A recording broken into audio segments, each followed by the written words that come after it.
Para que serve a pesquisa operacional e como é que a gente monta ela em fases? A pesquisa operacional, que engloba a programação linear, é uma ciência de planejamento e execução de uma operação de maneira realizada de forma mais econômica com os recursos disponíveis, ou seja, no ponto ótimo. Quando a gente fala de programação linear, a gente sempre vai estar buscando maximizar o lucro, por exemplo, ou minimizar custos, perdas. E a lógica é a seguinte: a gente tem que formular o problema, construir um modelo do sistema, e essa passagem aqui é a mais complexa, né? Trazer da narrativa do português para algo que é algébrico, que é o matematiquês. Então isso de transformar o que é real para o que é um modelo matemático é a parte mais complexa. Depois, para calcular, nós temos inúmeras ferramentas, inúmeras mesmo. Eu fiz uma pesquisa rápida ali, se encontra mais de 10, 15 ferramentas fáceis, assim, com versões free que resolvem muitos problemas, até de médio porte. Inclusive no Excel, se você gosta do Excel, faremos exemplos no Excel também. Exemplos práticos, tá? Esse aqui é só o início do conceito. Então, devemos testar o modelo e verificar se isso faz sentido. A experiência, então, o know-how aqui da pessoa que está fazendo é muito, muito, muito importante na parte de avaliação. Então, o nosso modelo, o que é? Ele é uma pequena parte do mundo real. Então, temos o mundo real aqui, que é complexo. Isso aqui também mostrei para vocês num outro artigo aqui, que nós temos que dividir os problemas em 5 quadrantes. Um que é desconhecido, que é o central, e os outros aqui que são óbvio ou claro, né, complicado, complexo e caótico. Esse estudo de programação linear, como precisa do especialista, está no âmbito complicado. E é aqui que nós vamos resolver as situações. Então, o mundo ele é complexo. Nós separamos uma pequena parte dele, que assumimos como mais relevante, a parte do mundo mais relevante para o nosso caso, e aí criamos um modelo. E esse modelo vai ser uma simplificação daquilo que conseguimos identificar como relevante. Então é uma situação ainda muito menor que o mundo real, que é complexo, e muito menor que o mundo real assumido aqui, que seria a parte relevante que nós consideramos do mundo complexo. Bom, o que mais eu poderia falar? Que nós estamos tratando aqui de otimização, onde o grau de complexidade do problema, considerando todas as possibilidades, ele é baixa, e o grau de variabilidade dos dados é baixo. Em compensação, temos um resultado determinístico aqui, um resultado fechado, um resultado ótimo. Aquele exemplo que eu falei de simulações que eu tinha dado para vocês deixa mais aberto aqui. Aqui a gente pode testar o what if. O que aconteceria se? Aí eu posso testar as situações ali, variar os parâmetros, as variáveis que influenciam o resultado e ver o que acontece. Aqui não, eu acho o melhor. O máximo se estiver buscando lucro, ou o mínimo se estiver buscando reduzir custos. É disso que se trata. Quais empresas aqui no Brasil que utilizam? Bom, certamente todas as grandes. O Fortune 500, Fortune 500, falam de 85% das empresas usam programação linear. Então, aqui no Brasil, no setor energético, certamente os centros de pesquisa, Petrobras, USA, Furnas, Eletrobras, Ultragaz, CPL, telecomunicações usa muito, os bancos certamente utilizam, as empresas de bens de consumo, a agroindústria, está em alta no Brasil sempre, destaque mundial, utiliza muito, as empresas siderúrgicas, inclusive eu vou dar um exemplo muito completo e complexo da área siderúrgica aqui, isso mais para o final dessa série de vídeos aqui. Serviços, né, a IBM certamente utiliza, inclusive ela tem uma solução, CPLEX, que calcula isso e tem uma parte dela que é gratuita, você pode utilizar gratuitamente, a solução da IBM mesmo, e de logística, empresas de logística. E a pesquisa operacional no futuro tem a APO aqui, que é do SAP, né, o ERP SAP, líder mundial. As grandes empresas criam soluções próprias. O Google tem soluções, né, nos seus algoritmos, Facebook também, a Meta. Os grandes players têm soluções próprias implementando algoritmos. Então a programação linear trata de problemas relacionados à alocação ótima de recursos escassos. Isso é o que eu gostaria de que vocês gravassem, essa primeira parte aqui. Aqui está todo o texto, se você quiser ler, pode dar uma pausa aqui no vídeo e ler com mais cuidado aqui do que se trata. Então a programação linear pode ser utilizada em diversas áreas, sempre procurando maximizar lucro, receita ou minimizar o custo, as distâncias, enfim. Então ela serve para determinar mix de produtos, se você tem que fabricar determinado conjunto de produtos, tipos de produtos, qual é o mix que lhe dá maior lucratividade. escalonar a produção, roteamento e logística, no caso de transporte, planejamento financeiro também, carteiras de investimento, quando colocar em renda fixa, em renda variável, análise de projetos, alocação de recursos, aqui eu gosto mais da área Fabril, que eu trato mais, então eu tenho me envolvido muito e vocês vão achar aqui artigos, né, relacionando os benefícios de sistema APS-MES. No caso de programação linear, a gente fala mais do planejamento, que seria o APS, o planejamento e agendamento avançado da produção. Tá? E alguém pode relacionar, mas isso tem a ver com PCP? Sim. PCP é de planejamento e controle da produção, e o PPCP é planejamento, programação e controle da produção. E poderíamos colocar planejamento, programação e agendamento da produção. Agendamento e controle da produção. Então isso vai num crescente. E o PPCPM, que seria planejamento, programação, controle da produção e materiais. Então, aí a gente verifica quanto fazer, que é o carregamento, carga-máquina, a programação, quando fazer e o sequenciamento, em que ordem fazer. Então tem artigos aqui que eu mostro direitinho. Solução aqui no sistema NewProd, que é o melhor sistema MES que eu conheço e que tem recursos APS muito interessantes. Então vale a pena dar uma olhada no sistema NewProd, nesses artigos aqui. Tá? Então aqui está a chamada, é bem fácil de encontrar. monitorarrede.com.br e o conaeng.com.br. Então vamos avançar aqui. Onde é que estávamos? Aqui, então designação de equipes, também alocação de recurso humano, não só de máquinas e equipamentos, mas também de pessoas, levando em conta seus turnos, as limitações trabalhistas e tudo mais. Ok, então a programação linear ela é estudada em problemas de programação linear, que aqui ele chama de PPL, problema de programação linear.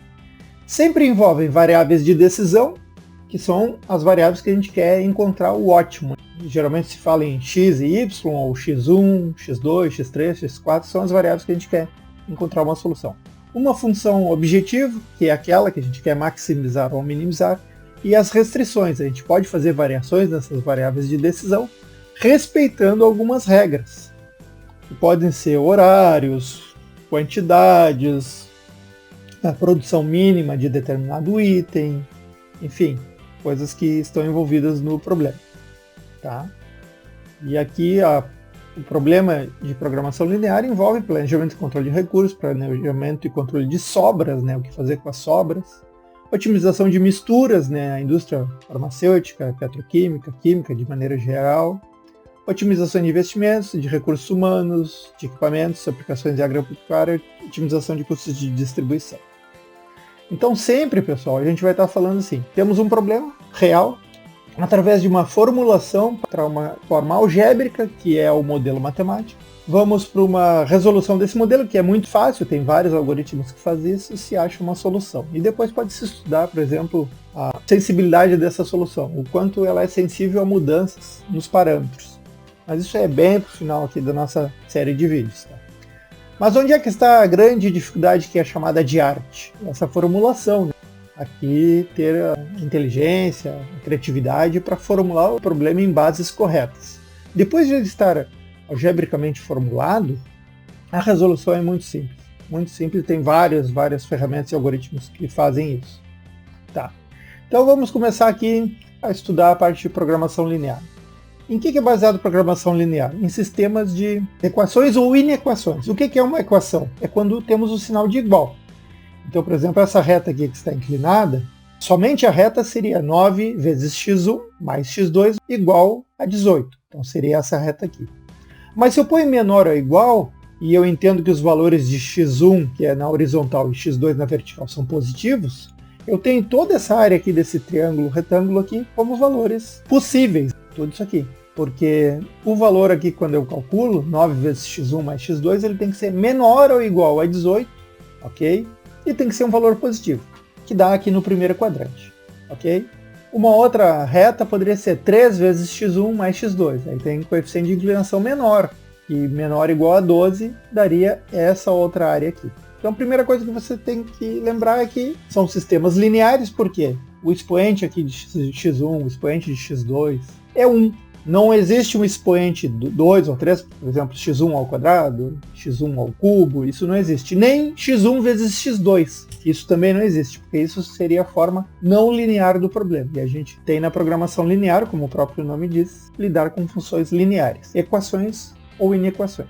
Então aqui aparece um outro exemplo, ó, mostrando aqui, região que satisfaz essa equação, 2 vezes x1 mais 3 vezes x2 menor ou igual a 6. Então, se a gente está falando do primeiro quadrante positivo, seria esse triângulo aqui, né? Que está aqui no centro. Tá? E se for maior ou igual, aí a gente tem essa outra região que satisfaz. Aqui é menor ou igual a 6 e aqui é maior ou igual a 6. Então a gente tem um lado ou outro lado. Se fosse igual a 6, 2x1 mais 3x2 igual a 6 seriam os pontos sobre essa reta, os infinitos pontos sobre essa reta aqui. Então só lembrando de inequações para você. A programação linear usa matemática do ensino médio, que na minha época era o segundo grau. Então, são as equações, inequações e também matrizes e vetores, que se vê no ensino médio, que faz parte do ensino básico. E olha só então, aqui, região que satisfaz essa área aqui inferior, 2x1 mais 3x2 menor ou igual a 6. Toda essa área aqui porque eu não determinei que é o primeiro quadrante, mas se eu dissesse que x1 e x2 são sempre positivos, aí de novo seria só esse triângulo aqui. Okay? Em programação linear consideramos sempre positivo porque a gente fala de quantidades, de tempos, aí não temos valores negativos, temos matéria, né? Não antimatéria, então a gente precisa ter quantidades do mundo real, positivas. Aqui um outro exemplo, e vejam que a gente pode ter várias dessas linhas restringindo, não uma só, né? Ali eu tinha mostrado uma só, mas eu poderia ter várias dessas retas restringindo. Então eu estou no primeiro quadrante, então olha só, o TF, que está na vertical, são valores positivos, então mostra essas setas para cima. O SF, nesse caso aqui, não, poderia ser x e y, tanto faz. O SF é positivo, então à direita aqui, a gente está no primeiro quadrante, ok? Eu sei que tem uma restrição aqui, ó, que o SF tem que ser menor que 40.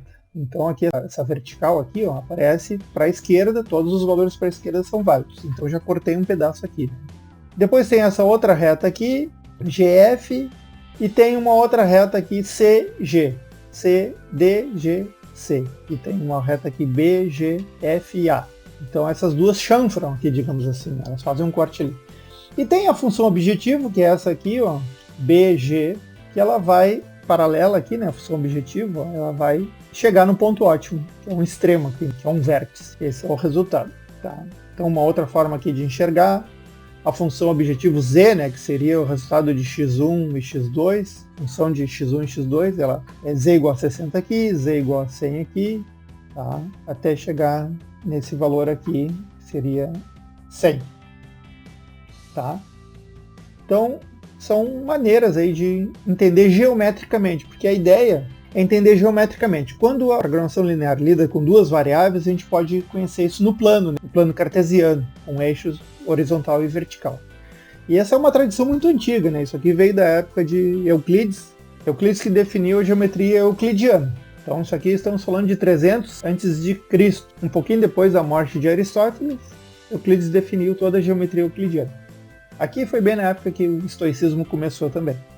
De lá para cá, por mais de 2000 anos, a geometria euclidiana reinou absoluto, até que no início do século XIX, uns caras matemáticos, Gauss e outros, começaram a imaginar situações de geometrias não euclidianas. E depois, né, no século XX, como você sabe, nesse século XX, Einstein usou para trabalhar a sua teoria da relatividade geral e específica. Mas é só para entender que quando tiver duas variáveis, a gente pode representar graficamente o problema linear. Tá? Então o problema linear vai ter, por exemplo, os valores na horizontal positivos, os valores na vertical positivos. Aqui tem uma restrição, por exemplo, nesse caso em x eu tenho m, né? Então seria 3m mais 1,5y, que está na vertical, igual a 300.000. Então teria essa reta aqui. Uma outra limitação é que o m ele vai ser menor que 90.000. Então essa reta vertical aqui é outra limitação. E uma outra seria 2m mais 3y igual a 400.000. Essa outra reta aqui. Então eu pego o primeiro quadrante e corto ele por essas duas linhas que são inclinadas, mais essa vertical aqui. Aí eu tenho uma região viável de ter uma solução aqui. Mas se eu procuro um máximo, eu estou sempre buscando o vértice, que seria esse ponto ótimo aqui. O algoritmo que nós vamos estudar é o simplex, E o algoritmo simplex foi criado em 1947, um ano depois do primeiro computador eletrônico ser criado, o ENIAC. Então lá os caras, os matemáticos, faziam esses estudos à mão, né? Faziam à mão. Eles conseguiram identificar um algoritmo que depois nos computadores daria todo esse sucesso que temos hoje. Então o algoritmo começa a colocar como solução inicial em 0 aqui, e ele vai percorrendo as arestas, ó, até encontrar os vértices. No caso aqui, o ponto ótimo é esse ponto aqui, onde m igual a 50.000, y igual a 100.000. Aí aqui eu tenho o ponto ótimo, que vai dar os 300.000. Aí você pode fazer aqui, ó, 3 vezes 50.000 dá 150.000, mais 1,5 vezes 100.000, que dá outros 150.000. 150.000 mais 150.000 igual a 300.000, respeitando então essa reta aqui. Ok? Esse é o ponto ótimo. Então aqui, como eu falei para você, sempre tem uma função objetivo, um espaço de soluções, né? Aqui no caso de duas variáveis é um espaço no plano.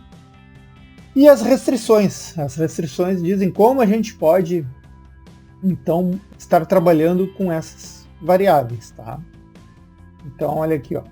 Vamos começar pela restrição 6 aqui, ó. Constraint 6. O x2, que é na vertical, ele é sempre positivo. E a restrição 5. O x1 também é positivo. Então a gente está tratando do primeiro quadrante. Estamos no primeiro quadrante aqui, onde x1 é positivo e x2 é positivo.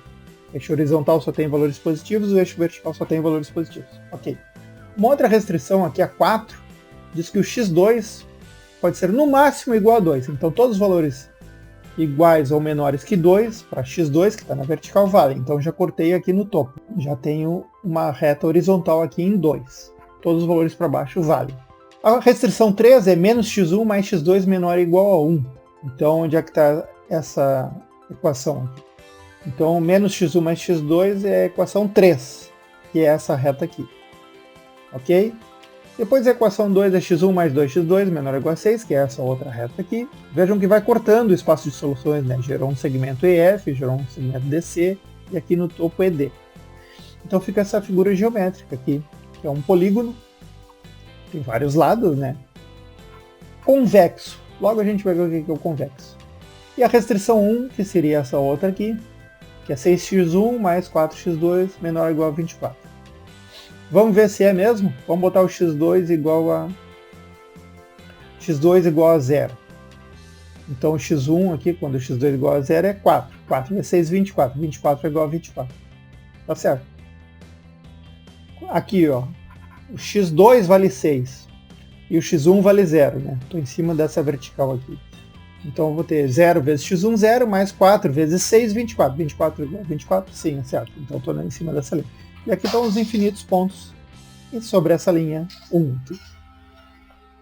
Ok, pessoal? Então aqui a função objetivo, z, que seria 5x1 mais 4x2, nesse outro exemplo aqui, ela vai crescendo, crescendo, crescendo, crescendo, até chegar no ponto ótimo, nesse outro caso aqui, no ponto C, que é este ponto aqui. Esse é o ponto ótimo, onde eu tenho, nesse caso aqui, x1 em toneladas, né, 3 toneladas, x2 igual a 1,5 toneladas, e o z daria 21 mil dólares, que é a função que está maximizando a receita ou o lucro, aqui no caso desse problema aqui. Perfeito? Então esse entendimento geométrico que eu gostaria que você tivesse. Tá? Existe um espaço de soluções, que é o primeiro quadrante. A gente coloca restrições, que são essas retas que vão chanfrando aqui, digamos assim, a solução, e vai gerar um polígono de n lados. Não sei quantos lados aqui. Nesse caso aqui tem 1, 2, 3, 4, 5, 6. Isso, né? 1, 2, 3, 4, 5, 6. Nesse caso aqui tem 6 lados. Ok. Um polígono de 6 lados. Não é o hexágono, porque os lados não são iguais, né? É um polígono irregular.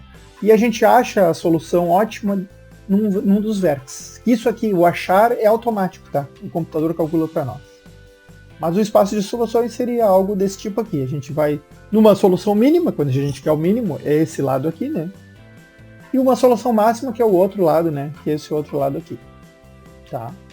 Essa é a lógica. E a função objetiva ela vai percorrendo aqui esse polígono até encontrar os vértices de mínimo ou máximo. Então, de uma maneira geral, né?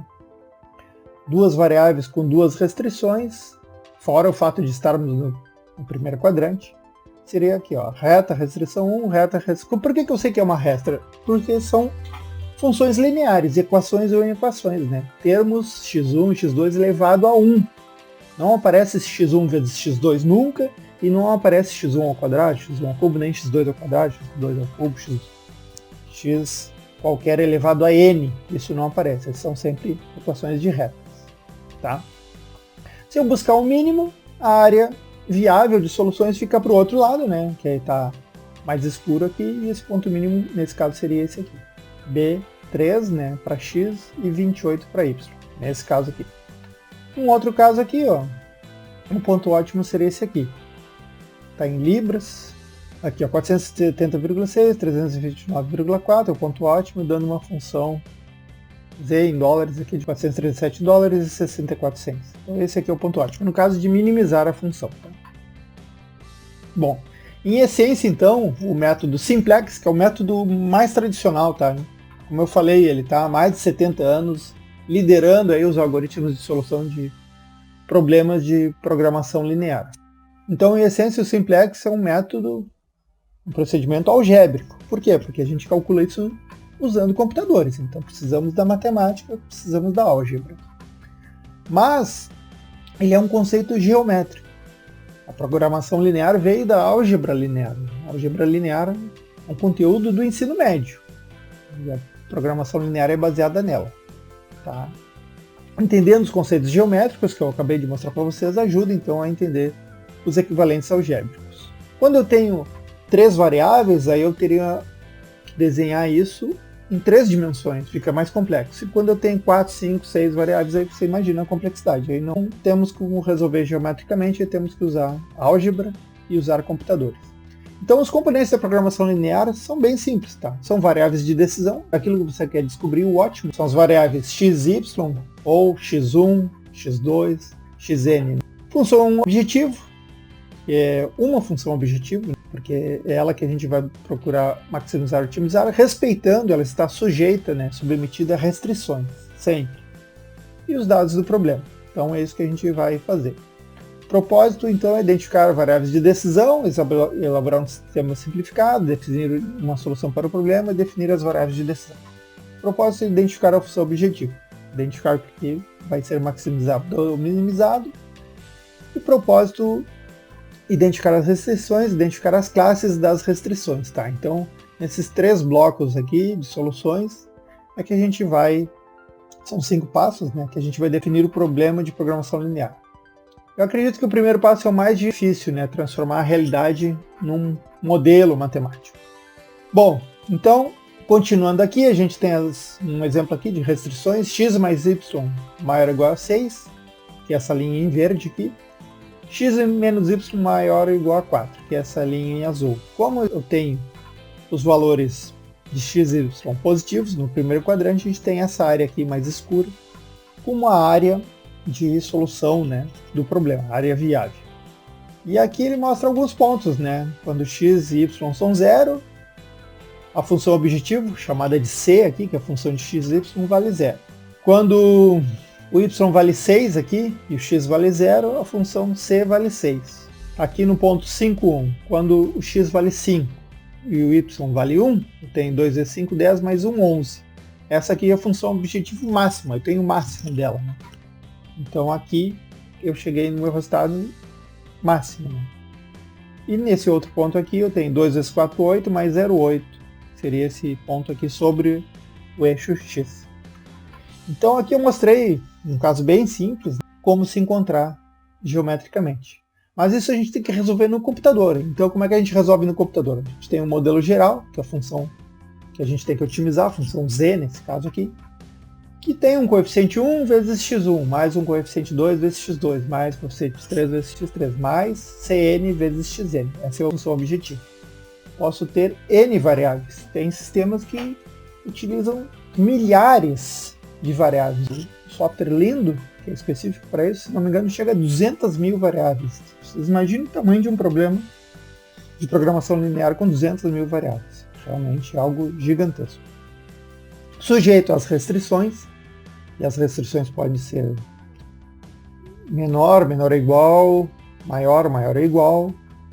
pode ser igual também, né? Claro, para todos. No caso aqui, sempre as variáveis estão maior ou igual a zero. Sempre são positivas, né? Essas são as restrições comuns aí da gente encontrar. Onde Z é a função objetivo, C no índice I é coeficiente de função objetivos, X no índice I variáveis de decisão, A no índice I coeficientes técnicos, B no índice I constantes do lado direito da equação. Right hand side aqui. Então, o lado direito, né? Esses B aqui, B1, B2 até o Bn. Aqui o coeficiente é n, porque é o número de variáveis, e aqui o coeficiente é m, porque é o número de restrições. E o número de variáveis e o número de restrições podem ser diferentes, por isso que aqui vale n e aqui vale n como índice, ok? Então, aqui você pode ler depois, mas basicamente é o que temos, né? Variáveis de decisões, parâmetros, função objetivos, restrições e restrição de não negatividade, que são bem comuns nesse tipo de problema, tá? Então, a forma standard, que foi como surgiu, né, esse tipo de solução, ela pede um mínimo, no caso de minimizar esse problema aqui, essa função objetivo, sujeita a essas restrições aqui, então uma série de restrições. Então, essa aqui seria uma forma mais tradicional, né, standard, assim, padrão do problema. Na forma canônica, forma matemática, daí envolve vetores e matrizes, né? Tem que minimizar um vetor aqui, se ele for um vetor coluna, eu tenho que ter a transposta dele para dar um vetor linha, vezes x, que é um vetor coluna.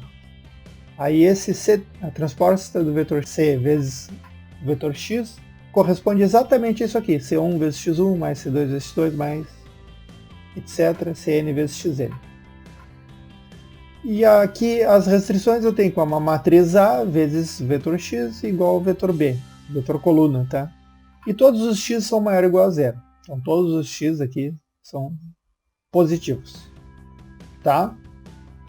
Inicialmente a gente está no conjunto dos números reais, mas vocês vão ver lá que existem, mais adiante eu vou mostrar, situações onde temos variáveis que só podem assumir valores inteiros, por exemplo, a alocação de pessoas ou de máquinas. Eu não posso ter 1,3 pessoas, 2,5 máquinas, eu tenho que ter valores inteiros. Então existem problemas mistos, onde se envolve variáveis inteiras e variáveis reais, ou problemas só com variáveis inteiras, ou somente variáveis reais, e também, quando são inteiras, pode ser binárias, né? 0 e 1, para saber, ter uma lógica aí, né? Ligado e desligado, pode ser útil para saber se alocamos ou não alocamos o recurso.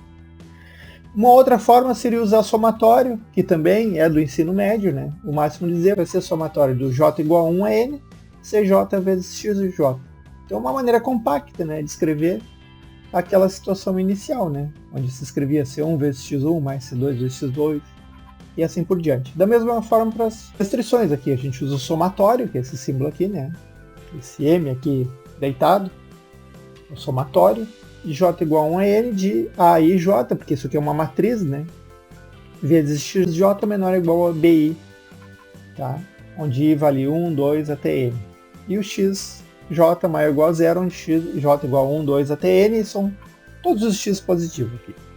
É isso que quer dizer. Tá joia? Então aqui tem outras visualizações da programação linear, você pode estar observando aqui, tá? Aqui já mostrando as matrizes, para quem quiser lembrar um pouquinho. Mas de novo, pessoal, a gente não precisa resolver o sistema de equações aqui. Não há necessidade, porque os solvers, né, calculam isso para nós no computador. Eu vou fazer exemplos práticos para você, já fazem isso para nós. Mas eu só mostro essa forma mais resumida porque o problema básico da programação linear consiste no seguinte: dado uma matriz A e vetores B e C, encontrar um vetor X tal que aí todos os X são positivos. A matriz A vezes o vetor x igual ao vetor B, e o vetor C vezes o vetor x é mínimo. É isso que eu estou buscando. Simples, né? Claro, para chegar aqui nesse entendimento matemático, a gente tem que partir lá da geometria, senão a gente não vai entender nada. Então, a programação linear, tá? É um dos avanços científicos mais importantes do século XX, com o advento do computador, e isso pode trazer resultados extraordinários. Primeiro na área militar, muita coisa surge na área militar, né? Às vezes eu me perguntava, por que engenheiro civil, né? porque os primeiros engenheiros eram militares. Depois que se usou esses conhecimentos fora da área militar, que é na área civil. A engenharia civil foi a primeira engenharia, né? Depois as derivações, né? Engenharia mecânica, naval, aeronáutica, de produção, engenharia mecatrônica, né? As mais recentes aí. E certamente teremos engenharia de ciência de dados, esse tipo de coisa surgindo aí no futuro, certamente. Engenharia de inteligência artificial e coisas do tipo. Então aqui tu conta a história, mas os impactos da programação linear foram e são tremendos, né? Tremendos. Então, esse material aqui eu vou deixar, você pode ler com mais calma aqui, como é que a gente chegou, né, nesse estágio tão evoluído assim, com resultados tão fantásticos aí, dos problemas de programação linear. Com vários autores representam de formas diferentes, use aquela que fique mais fácil para você. A forma canônica, mais resumida, é essa aqui, mas aí envolve o entendimento de operações com matrizes, vetores, esse tipo de coisa. Talvez você não se sinta muito à vontade nessa situação, você pode entender essa aqui que fica mais fácil, né? Mostra mais, de forma mais espalhada assim, né, o que está acontecendo, né? Mas essa forma aqui é exatamente essa aqui. Tá. Então você pode ver esses modelos aqui e utilizar aquele que melhor for para você. Em resumo, o que é um exemplo ou exemplos de programação linear? Selecionar um roteiro, né? Então se você tem que deslocar, tem problemas de logística, você pode usar a programação linear na sua empresa aí. Selecionar entre várias alternativas de matéria-prima, as que permitem ter um custo menor, atendendo às restrições, às exigências, né? Escolher entre fabricar ou não determinados itens, isso a gente vai ver. Vender ou não determinadas mercadorias, procurar um mix ótimo, tanto para fabricar quanto para vender. Construir ou não uma nova unidade, uma nova fábrica ou depósito em determinado local, etc. Definir quantos funcionários devem ser escalados em cada dia, ou equipamentos a serem utilizados. Enfim, todas essas questões de alocação de recursos são tratadas aqui. O que não é um problema de programação linear? Descobrir probabilidade de algo, quando entra na área de estatística, não é. Comparar alternativas, isso é mais para simulação e não para programação linear, porque ela busca escolher a alternativa ótima e não comparar. Embora nos testes de sensibilidade do resultado do modelo, né, a gente pode ter uma noção do que pode variar. Quanto produzir e vender de um item só, pesquisar satisfação de clientes ou algum outro requisito desse tipo não é de programação linear. Então aqui o campo de soluções é essa procura, né? E o método Simplex, esse aí que foi desenvolvido em 1947, foi desenvolvido por um matemático americano, mas que os pais migraram, né, da Rússia para os Estados Unidos. O pai dele era matemático e escritor, e os dois filhos matemáticos, né? Um deles criou esse método, que é eficientemente utilizado até hoje. Existem outros métodos, mas o método Simplex, criado em 1947, é o que dá a solução ótima, ainda utilizado até hoje. Tá? Existiram estudos de um russo antes de 1947, mas foi pouco divulgado. De qualquer forma, ele foi reconhecido em 1975 com o Prêmio Nobel de Economia. Tá? Mas a ideia, se a geometria pode ser 3D, 4D, 5D, é buscar nos vértices aqui, a solução ótima estará no vértice, maximizar ou minimizar, via o algoritmo. E o algoritmo faz isso de uma maneira muito boa. Ok? Então o algoritmo Simplex tem um requisito que é lidar com formas geométricas convexas. O que é a forma convexa? É aquela que, se você pegar dois pontos da área e ligar por uma linha, todos os infinitos pontos dessa linha estão contidos na área de solução. Então, essa área aqui é convexa e essa outra aqui não é convexa. Ela é não convexa. Alguém poderia chamar de côncava. Eu prefiro chamar de não convexa. Porque se você ligar esse ponto aqui A com esse ponto aqui B, você terá uma reta onde alguns pontos estão fora da área de solução. Então é isso que temos que cuidar. E aqui, encerrando então esse vídeo, nós podemos lidar com resultados práticos aqui. Um problema de 2009, e nós faremos a solução dele usando o método Simplex de programação linear. Um produtor dispõe de duas unidades de geração que podem ser conectadas ao sistema elétrico em pontos distintos, para vender excedente de energia elétrica que são capazes de produzir. Então aqui nessa tabela eu tenho tanto os custos de produção quanto as tarifas negociadas para venda de energia são distintos para os dois geradores, né? Então, por exemplo, ó, o gerador 1 pode gerar 5.000 MWh e o gerador 2 7.000. O custo de produção reais por megawatt-hora é 50 para o 1 e 100 para o 2. A tarifa de venda do 1 é 90 e do 2 é 120. O máximo custo de produção é R$800 mil.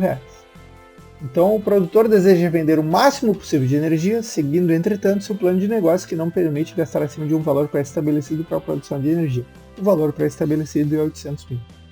Tá? Percentuais de crescimento para o horizonte de 10 anos. Então esse problema real, que aqui está a narrativa, né?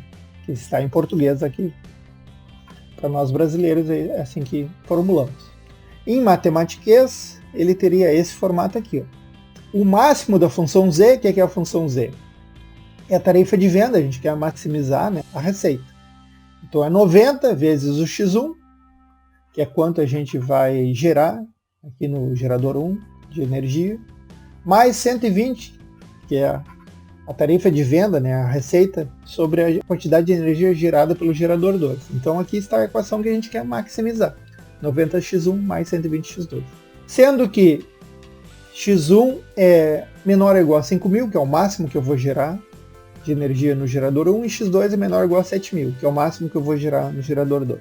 A restrição é que o custo, né, 50 aqui do gerador 1 vezes a energia gerada no 1, mais 100 é o custo do gerador 2 vezes a energia gerada no gerador 2, x2, tem que ser menor ou igual ao valor que está aqui sendo planejado a ser investido, que é 800 mil. Aqui está aparecendo 80 mil, tá? Mas é 800 mil reais. 800 mil reais. Mas enfim, aí x1 e x2 são grandezas, né, de gerar energia. Eu não posso ter negativo isso, ou eu não gero, que é zero, ou eu gero alguma coisa que é positivo. Então estamos no primeiro quadrante, x1 e x2 positivo. Isso aqui tem solução geométrica, né, plano cartesiano, e tem solução pelo método simplex, que isso a gente vai estudar melhor em um próximo vídeo. Então, espero que você continue assistindo esses vídeos, você conseguirá usar de maneira prática esse conhecimento. Não se preocupe que quando fala de programação linear, eu não estou falando da programação de computadores, eu estou falando mais do planejamento, né, usando algoritmos como simplex, por exemplo, algoritmos numéricos aqui.